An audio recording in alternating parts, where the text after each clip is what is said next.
Hey everyone, welcome to Founders 365 with me, Stephen Haggerty. Today I'm joined by Liz Carlile, founder of Motherhood Unstressed. How are you today, Liz?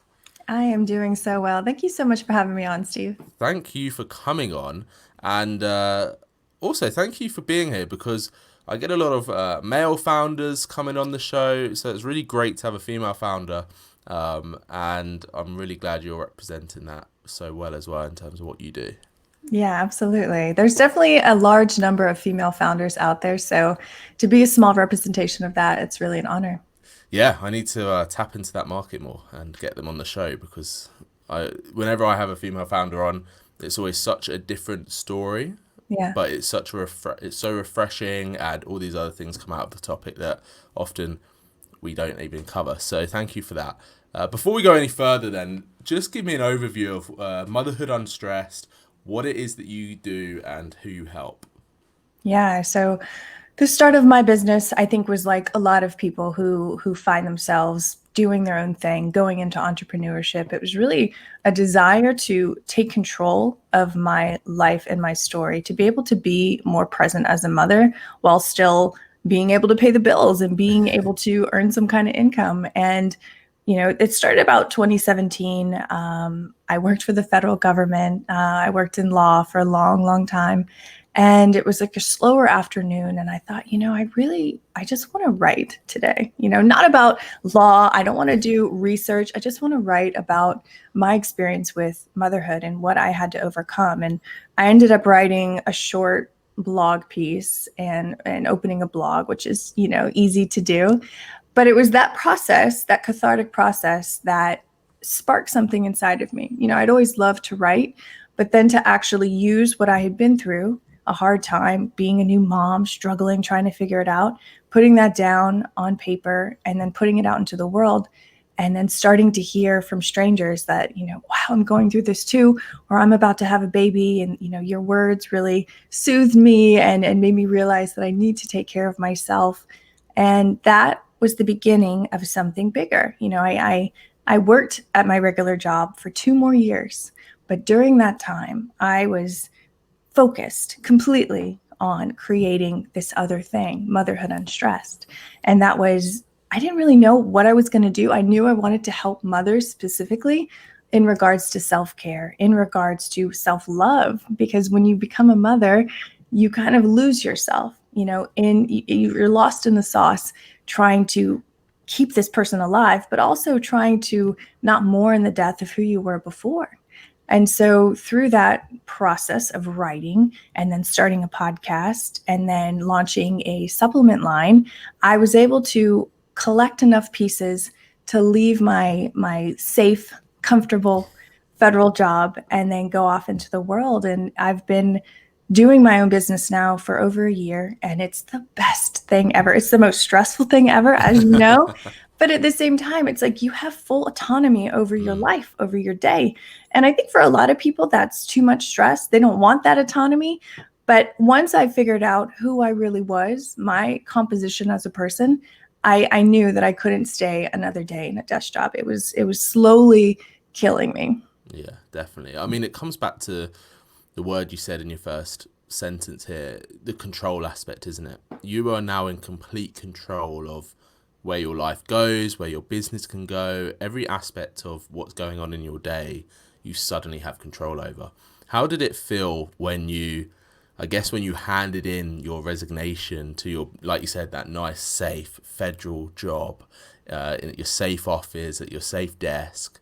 And, even though you've been working at this for 2 years while still being there, which also, by the way, just sounds like you must have been adding something else in to juggle as well, All which the I'm sure time. some Yeah. people are probably like, what are you doing? Like, why are you doing that? What are you But printing right now? exactly. But that moment where you made that decision to go, you know what, it's now time. It's now Yeah. time to take the leap.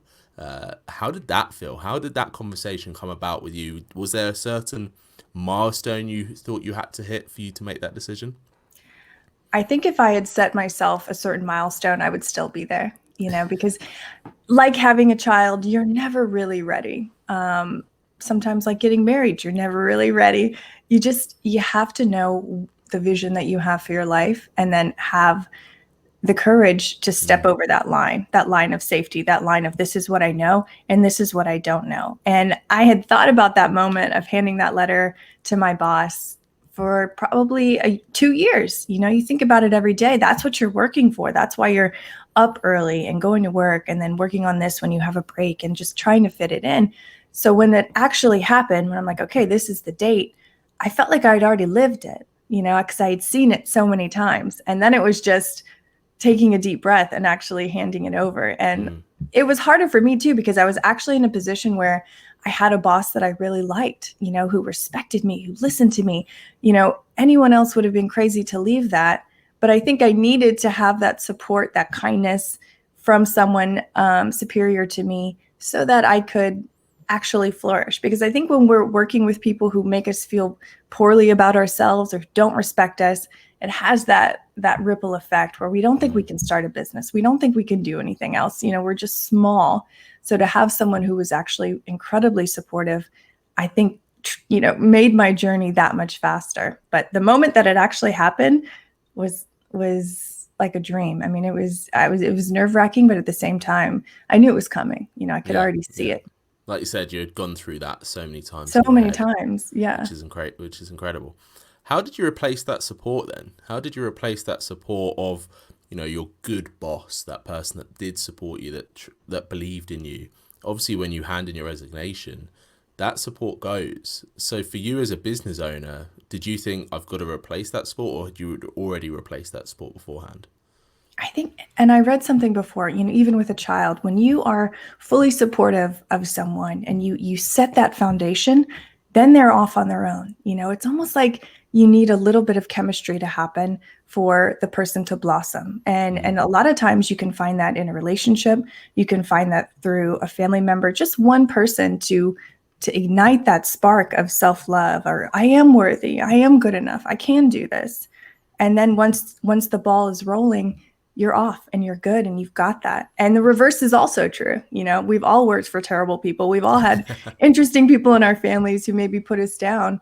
And it's like, you need to establish that good in your life, or at least seek it out online or wherever else, so that when the time comes that you are on your own, making your own decisions, if that's what you want, that you can do it. And you can always tap back into that. You know, everything that he said, everything that he did to support me, I still have that. You know, it's not gone. I still have the memories of that and the feeling that created within me. So yeah, it's never truly lost. Exactly. How did your business change when you handed in that resignation and it was your last day at work, and that last time you were driving away from the office, knowing that you were driving, I guess the metaphor there is driving into your future? But did your business change at all? Did you put, obviously you had more time and all those other aspects? Yeah, I actually started doing 2 shows a week instead of 1, because I had the quiet time and the space to do that. The quality of the work that I put out was 10 times better, just because I wasn't rushing in between meetings and rushing in between assignments and things like that. And you know, I of course was still afraid to do it. I didn't know what was going to happen. So many businesses fail within the first year, but I believed in myself. And I said, you know, no matter what happens, I'm going to give this my all. And I did. And it was almost like a promise to myself, a promise to my children that, you know, not succeeding was not an option. You know, you had to just pull through. And it reminded me of like my first year in college. I went to the University of Minnesota, and, you know, your first year, you take all the required courses, science, math, all of the things that I don't like, I'm not particularly skilled at. And my first couple tests were terrible, bombed them. And this is like week 3 in school. And I'm like, oh my God, I'm going to fail out of college. This is not good. But again, it's one of those moments where you're like, I have to succeed. I cannot fail. We need to make this happen. And it's like, you just grip on as hard as you can, and you figure out a way to make it work. So, you know, going to meetings with professors, trying to figure out what's going on. And then, you know, slowly, building yourself up, and you know, you graduate in 4 years, and it was a great time. Blink and it happens. It does. And it's like that with business too. So really having that faith, really having that resilience when you're in it and you don't really know what the next step is, but just taking the very next best step that you can take, that's really the key in my world anyway, to a successful business, and to not buying into fear. Exactly. You have a really close connection to your followers, your readers, everything in between. How do you think that connection has helped you in terms of evolving the business? And like you said, you've launched things that you probably didn't even think you would ever launch. Is that because of that connection that you've got with your customers and readers? Oh, absolutely. I mean, you know this, you know your listeners. And it's like, if you don't know what they want, what they need, why they even tune into the show and why they connect with you, they can listen to a million different podcasts out there, especially now. Yeah. There's something about that connection. There's something that you give to your listeners that no one else can give. Your unique story, your unique presence, your unique energy is something that sparks something within them, just like my boss. There's something about you. And so it's like knowing that and respecting that relationship is everything to your success. Because again, I sell CBD. Well, that's everywhere. It's one of the top trends. Very popular now. Right. It's been one of the top trends for the past 2 years. So again, you can say you can go to any other brand, you can go to any other podcast. The fact that they buy from me and they're literally supporting my family when they do that, that's special. And so I will do whatever it takes to build that relationship, to give them what they need to have a great day, to engage in self-care, to love themselves. It is a symbiotic relationship. And if you don't respect that, you're not going to succeed. How often do you reflect? How often do you reflect on how far you've come, how far you've come since handing in that resignation? How often do you do that? Never, not really. I'm too busy. How come? I think because I'm always in the present as much as possible, and I'm always looking at the next step. What's the next step? How do I expand? How do I make sales better than last month? Who's the next guest on the show? What's the direction that I'm going in? What does the audience want? What does the audience not want? So, I'll literally be in the shower thinking, strategizing. I'll be going to bed thinking, strategizing. And it's not like I'm like, oh, I got to take time to strategize. It's automatic. I'm obsessed. I'm completely obsessed. It's part of my routine. Even when I was still with the government, I remember going to bed and just for hours, just thinking, like, what's a good post? How can I grow my audience? All the things, doing all the research, because I knew that I was doing what I was supposed to be doing in some form or fashion. I'd finally, at 32 years old, found my purpose and found my mission. And for me, that was like an incredibly lucky thing, because most people never do. At the time, did you realize that's what was happening? Yes. I think it's like when you meet the love of your life, you you feel something different. You feel this, again, this focus, this drive, this energy, and you can't really explain it, but you know in your body that something big is happening. Completely. You mentioned there about always thinking, always strategizing. How do you create the balance then? How do you create the balance of being present in your non-working life or non-business life as, a mother, a friend, all these other responsibilities that we have versus the podcast host, the business owner, the business builder, the grower, all that kind of stuff? Yeah, it's incredibly hard to shut it off and to compartmentalize. I can't even say the word. Right, it is. To section it off, to say, okay, this is my time to be a friend. This is my time to be a mother. Like, when you're an entrepreneur, that kind of doesn't happen. So for me, getting up super early in the morning to meditate, to work out, to go for a neighborhood walk with my friend, to do those little things that don't take a lot of time, but that give me that sense of balance, that sense of calm, so that when I do come back, I can jump into the work, fully be there, and then get out again. Because you're right, if you don't do that, you're going to burn out. You're going to burn out quick. Yeah. Have you ever experienced that? Yeah. Oh, yeah. Like, I've definitely had my days where I was just tired. I don't know if I can do this. I never thought I wanted to go back to the office, because I would physically start like hunching up and be like, no, there's no way. There's no way.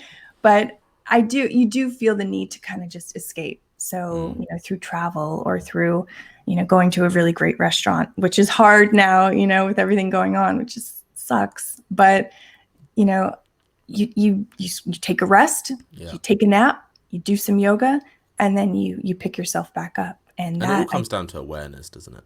Yes, absolutely. Because so many people, I love that you said that. So many people are in their heads. They're not in their Yeah. bodies. They're not picking up the signs of disease, of ill health until it's massively too late.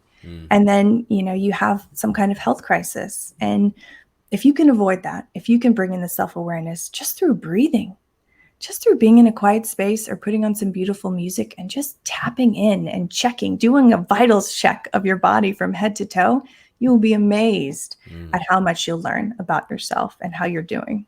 100%.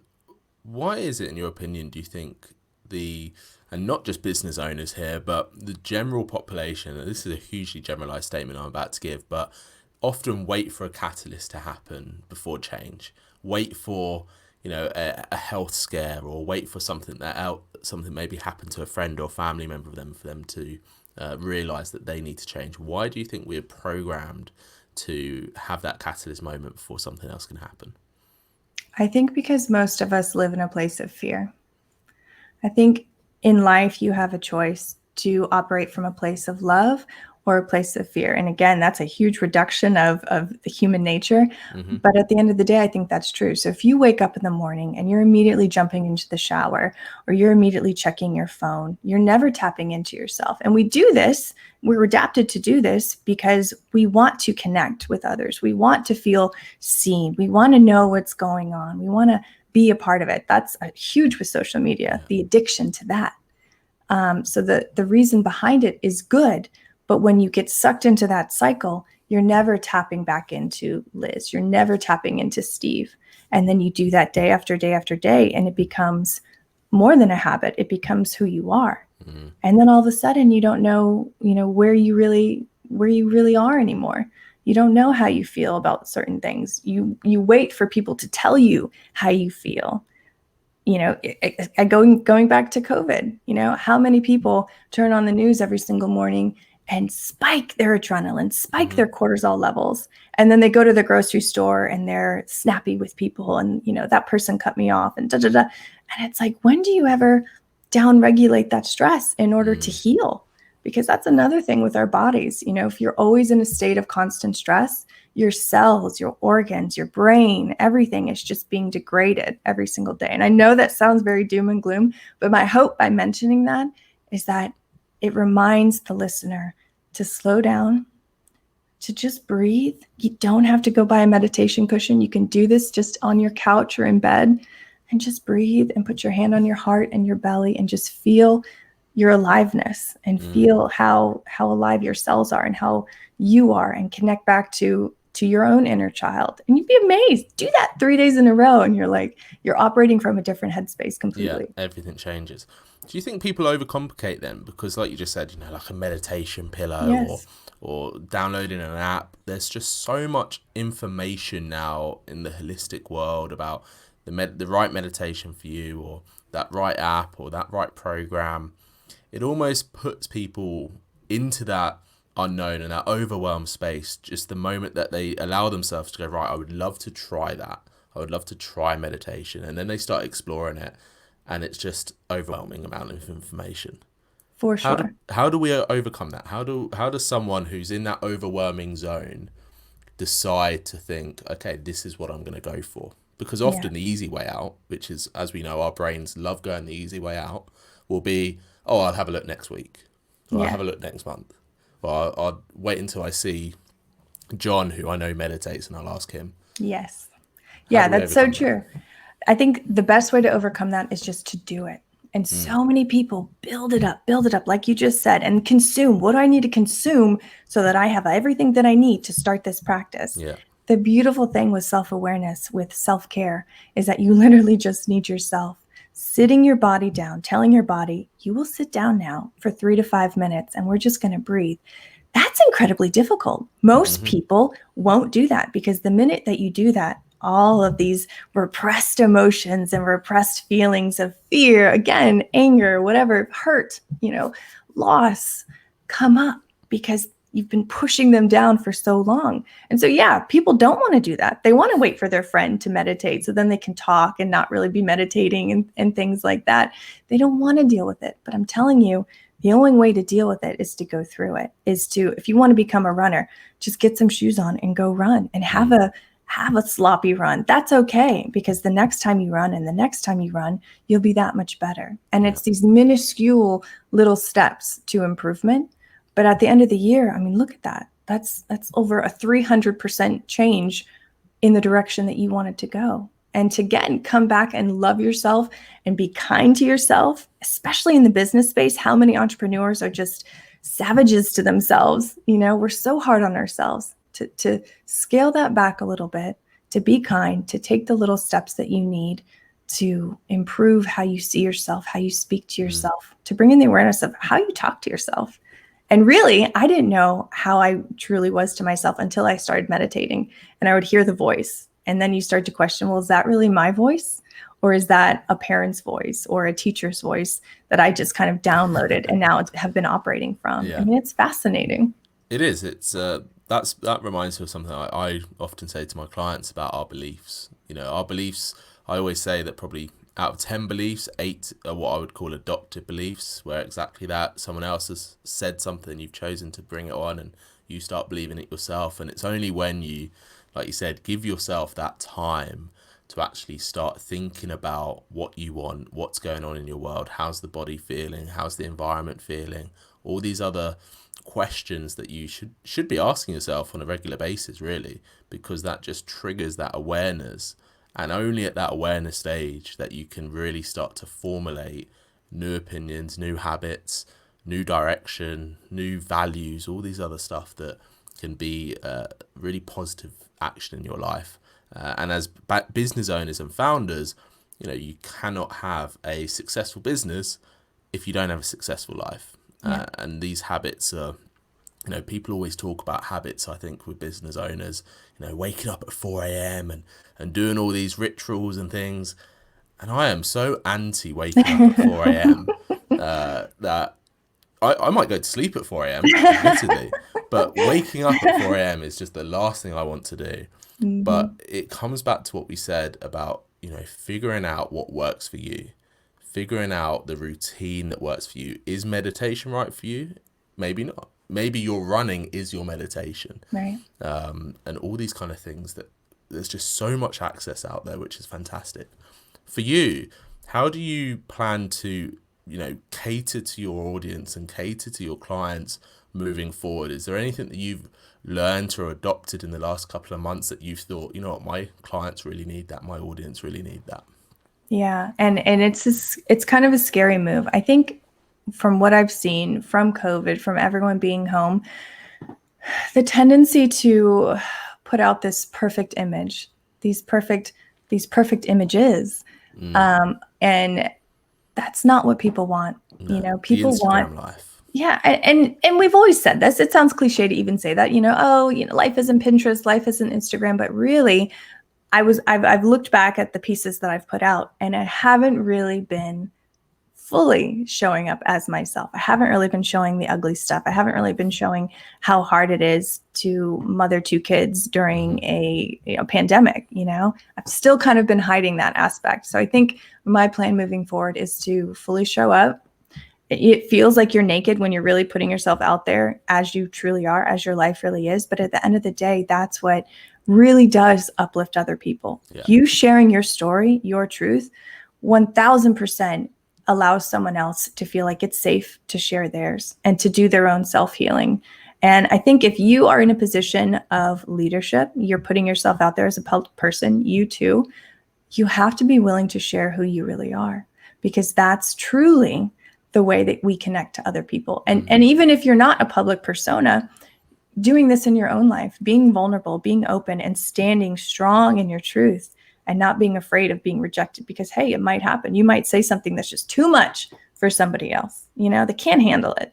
But at the same time, well, maybe they were never really meant to be in your life, you know, at the level that you are putting out. And that's okay. Yeah. You know, there's no judgment any which way. But if you truly want to scale your business, I think it's important to really expose who you are and be okay with it and love yourself, because you win at the end. You win, and then the people following you win too. Yeah, it comes back to that noise aspect, isn't there? There's so many people doing so many things that, from where I stand anyway, the ones that truly make it and the ones that truly succeed are the ones that show up, be vulnerable, be themselves, allow people to see parts of their life that perhaps naturally you think, I don't want to put that online, or I don't want to share that. That's a private matter. But as soon as someone relates to something about your life or your journey, then they start getting that, I guess permission could be a good word to use. They start getting the permission from themselves to explore more things and realize, oh, actually, I can do these things.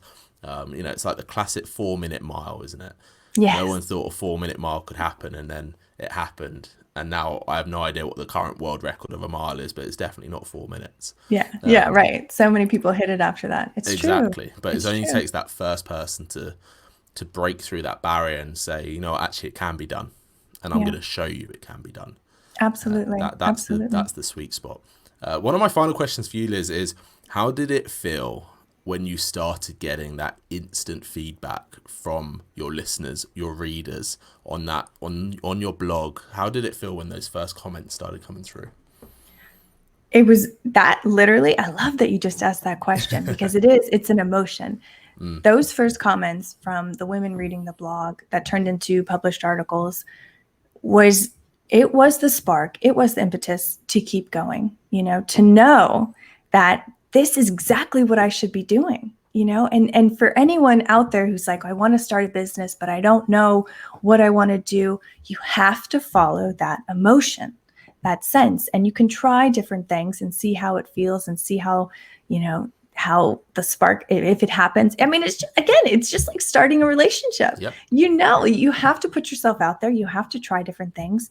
But the second that something big happens, something powerful, when you are suddenly, for some reason, whether on purpose or not, in alignment with what you should be doing, it feels like fireworks. And you can't think about anything else except making that happen, making that a success. And anyone listening who has done that in their life, I think you are nodding your head and you know exactly what I'm talking about. Yeah, for sure. I think so many people have gone through that. And like you said, it is that feeling, it is that emotion that almost is undescribable unless you've done it, unless you've gone through that experience, which is often a hard thing to sell, but people get it. And that's the main thing for you. Yeah.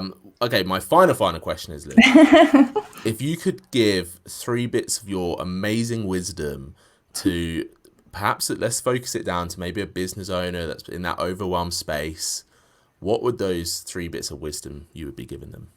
Yeah. I think let go of any excuses. Let go of any excuses to make your self-care the priority. That's number 1. Number 2 is sit your body down, slow down your breathing, tap in, and just see how that feels.